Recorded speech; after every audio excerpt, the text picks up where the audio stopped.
Τον εν ιερεύσει τερατουργών και τον εν Λεβίτες ανεξάντλητων λειτουργών, πεντήκοντα χρόνους ευχόμενον Κυρίω, Νικόλαον των νέων πάντες τιμήσομεν.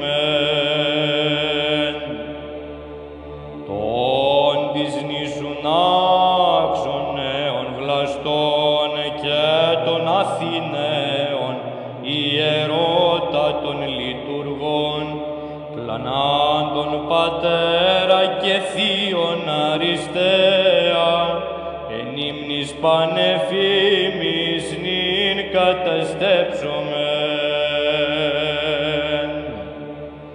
Τον Παπαδιαμάντην ομοφρονά και μωραητίδην φίλων έμπιστων εκλεκτών, των θείων ποιμένα εις ύλη σου παιδεία και βουλιαγμένης δίπουν ειν εφημίσομεν.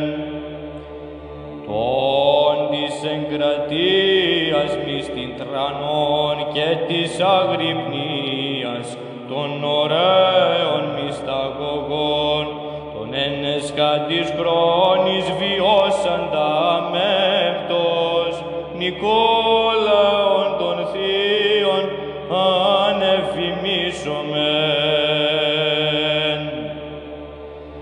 Τον πως ειν αυρόχης υποβροχήν βαδίζοντας βδάζε Ελισαίου εν το ναό, και πλήστης εν άλλης ημείς τον διχθέντα, θαυματουργών πατέρας